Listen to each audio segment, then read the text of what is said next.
following program was provided by an independent producer solely responsible for its content. The opinions expressed do not necessarily represent the views of this station, its staff, board of directors, or underwriters.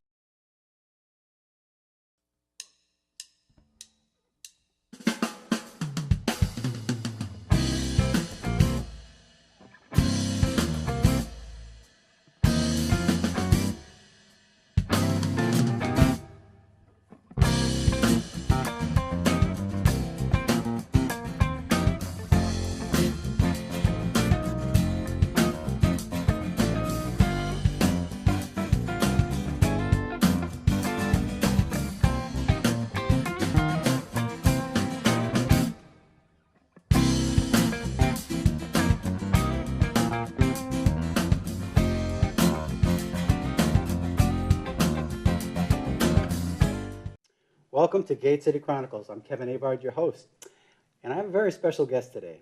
We have a person who is in character, Sonia Chen? Yes. Sonia Chen, and you are with Hextech Janna. Yes. And this is a game that you can go online and play. Yes. And you are a reenactor of this particular, of a person on this game. I'm a cosplayer. A cosplayer. Not quite a reenactor. Okay, a cosplayer. Well, we've had Civil War reenactors on the show at times, and, but you're a cosplayer. How long have you been playing this game? And I've never heard of this game. I've been playing this game for about 3 years, right after it came out of beta. And this game is just an online game you can download, you can play. What is beta? Beta is before the game goes online for open up to players to allow anyone to play, and it's just a way for them to control the game aspects inside it to make sure like everything works, everyone's happy with how it's being played, and they can fix any bugs that they have inside it. Now, do they play this on Xbox and? It's a PC game. It's a PC game. Yes. Mac, PC, or just PC? It's now a Mac, so it's both PC and Mac game, but it's for computers. Now, you were saying that this originated in Japan, or? Cosplay originated from Japan. Cosplay. Yes. Okay. The game I played called League of Legends, that was US-made game. They're situated in California, and was made by Riot Games. And you're a programmer. Yes. Down in the Boston area? Yeah, Boston area. Boston area, and you play games, and then you dressed up as character, and you've been doing this. You said your brother got you involved with this? My brother got me involved with the game. Cosplaying, I was involved. I was first introduced actually 2 years ago at Anime Boston 2011, and I saw all these people dressing up in conventions, and there was someone from the game dressed up there, and I was like, that's a brilliant idea. I really want to get into something like this, and it's not for Star Trek anymore, folks, right? No, not at all. Yeah, that's when I walked into the studio and I saw the ears, I thought, okay, is this a Star Trek game? Are you a Vulcan, or? And so this is just a neat way to get out and meet people, and you must. Are there thousands, hundreds of people playing this game? Yes, there's a lot of people playing this game. From the statistics that I'm aware of, about 1 million people watch the games, watch the tournaments that they host. Tournaments? Yes, there are tournaments. To see who's the best dressed or who's in character? The game? Yeah. It's to play. So there's like, the tournaments is for the game itself. And they have like... As you can see, I haven't played it. Yes, right. Yes. So what is your character in the game? My character is a support character in the game. You have team players. As a support, you help out your team. Usually your markman, which is like kind of like a ranged champion character, and they deal more damage than you do. You just help them out in the laning process. It's also part of the game. There's a lot of things that you have to understand about this game. And basically, my character, her background is that she came from the city. She found out that she had very good control with the wind. She was very natural at it. And she came to the game. This whole concept is like these characters come to Summoner's Rift, which is what the location inside the game is called. And they have a reason being there. So something happened, and they were aware of the game, and they said, I know I can be part of this, and then they become part of the character. And that, now, I assume because she's so good with the wind, that's why you have the glasses, right? Yes. Well, this is just one of her skins, clothing differences, clothing choices that you can choose in the game. You have to buy it, though. So Riot Games made this outfit for her. Okay. And it was basically for steampunkish kind of idea. So. Got it. Yeah. Right. So do you have to pay money to get onto the game? Do you have to be involved with it? No, it's a free online game. You can pay money for, like how most games, you can pay money for in-game stuff, right. Extra bonuses and skins. Is there a lot of violence in the game? Yes, there's a lot of violence, technically speaking. You don't see like blood and gore. Right. It's more attack, get hit, die, respawn. Can you buy a life and all this type of stuff, or get You have infinite lives, but there's a cooldown on how long it takes for you to be brought back to life. Okay. And do you start off from the beginning, or do you start off where you left off and, okay, we're going to give you one more chance, here's another life? You start from the where you started out at the beginning of the game. You are brought up there. You just get summoned there, and you just go back right into the game, into fighting in that game. Now, the characters in the game, are the programmers constantly updating the game? Constantly updating. They're very hands-on with the community, with the game itself. They've made a lot of changes from the very beginning. We're currently in season 3. It's almost the end of season 3, and they've made so many changes to the game. I've completely blurred what were all the changes during that time frame from back then till now. I envision, and I'm going to call them gurus or geeks or whatever, that get involved with these types of games. And here's this guy on one side playing the game, and he's playing, or she's playing the character, and they're having a good time. And there's another guy on the other side programming. No, you're not going to. I'm going to put this little box in front of you. And is that what's going on, or is it already pre-programmed? It's all pre-programmed. Okay. It's not like a programmer trying to interfere, beating up the player. No, it's not like that. It's player against player. Okay. Yeah. And all ages? All ages.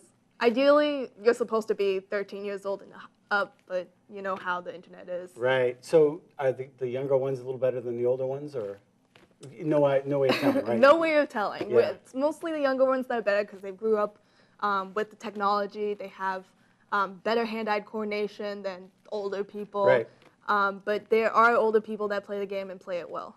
Yeah, I'm one of the older guys, and I don't play games. I watch the young ones play Xbox, and they're on their PC, and it's cool. I think one of the last games I played was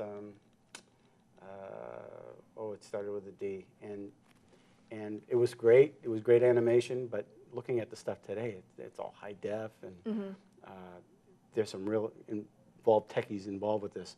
But now you're in the character, and there's a convention today or this weekend? This weekend. It started today, and they have it tomorrow. It's called Boston Comic Con.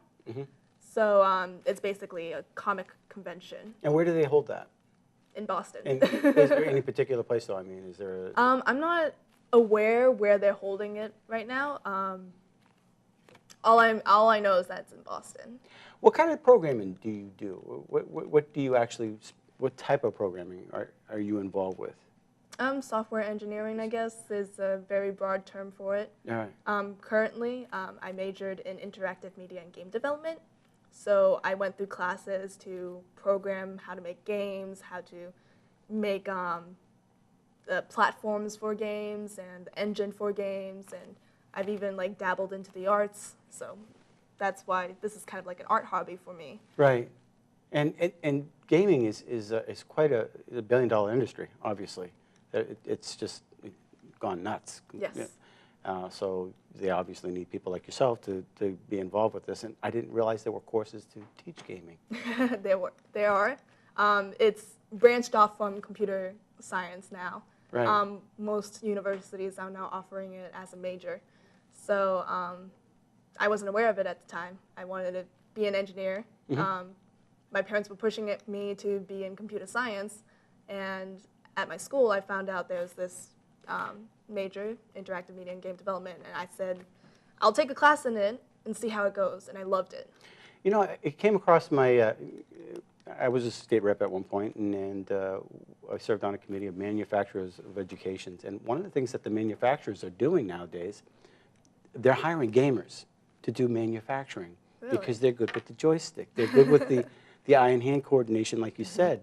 And a lot of manufacturing, they're using those kids. Oh yeah, I played Nintendo or I played Xbox, and they can incorporate them into the manufacturing field, which I thought was really interesting. But That is interesting. anyway, so that is, you know, we go to the moon. We develop all these other little side effect things. We have games. You know, we can make manufacturing along with that as well. Right.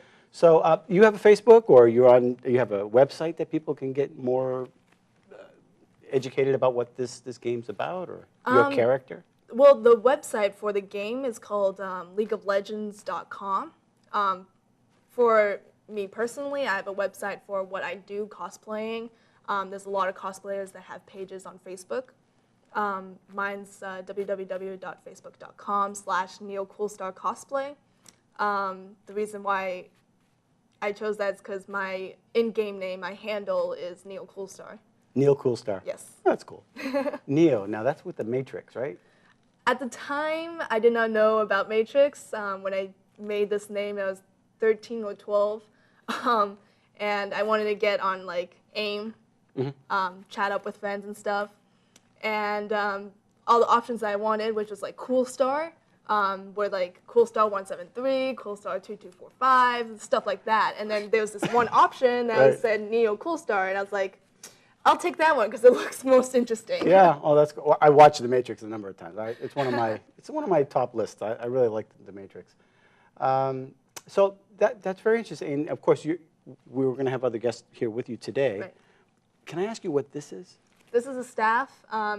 It's kind of like, you know, mage idea of a staff. Right. Does it have special powers? Besides controlling, help her control the wind, I'm not aware of it. Right. Yeah. It lights up. Right. And we're going to have some other guests, and their characters were going to be... The female, Danielle, is going to be Galio, also from the game. It's actually male. Galio's male, but she's cross-dressing it as female and a little bit more humanoid. Okay. Because Galio is a gargoyle in-game. And then the other guest, Nick, he's going to come in as Maokai, one of the skins, Charred Maokai, and that's basically a tree. And if you spell Maokai out, reverse it, it says, I am oak. Yeah. Play on words, all right? Just hold a mirror to it, I think. Oh, that's interesting. And how many characters are there?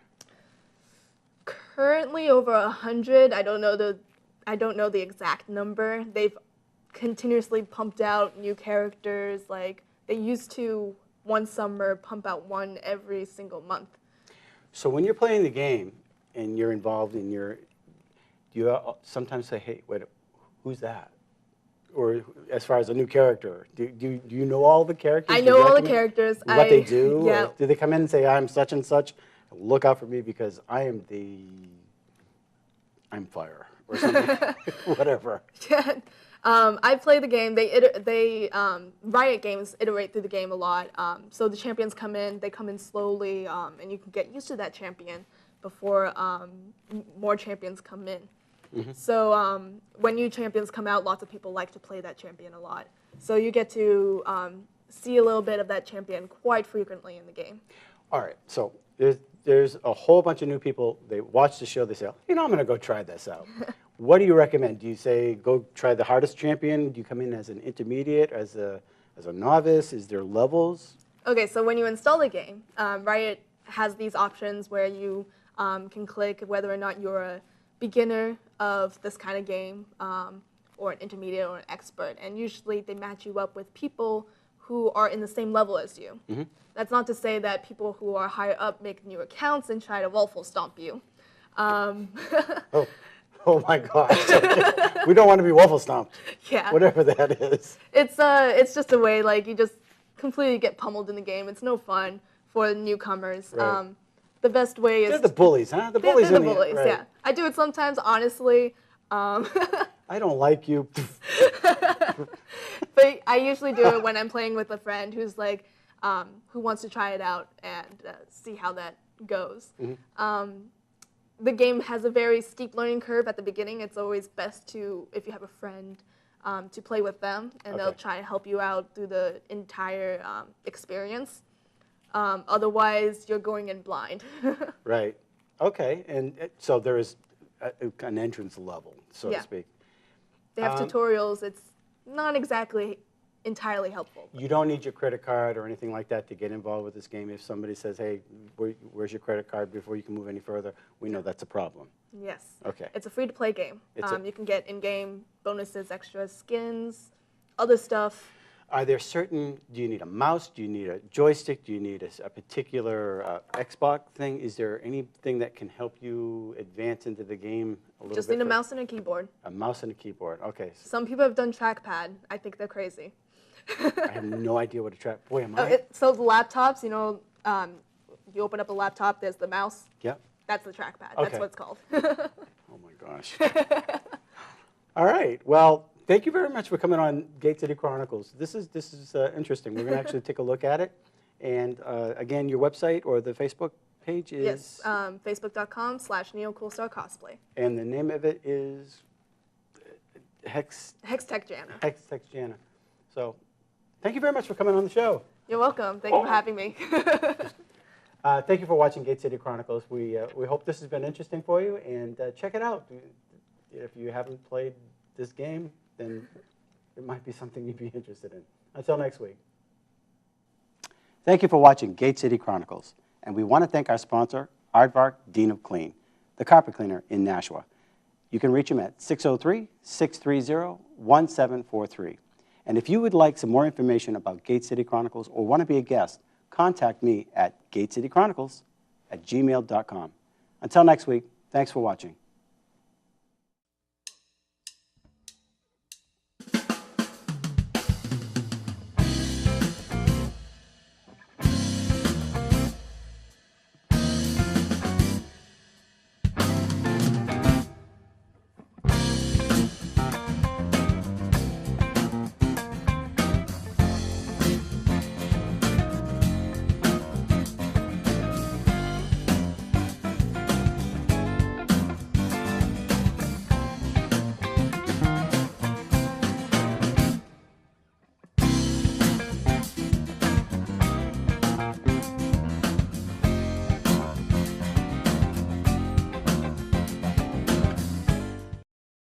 The preceding program was provided by an independent producer solely responsible for its content.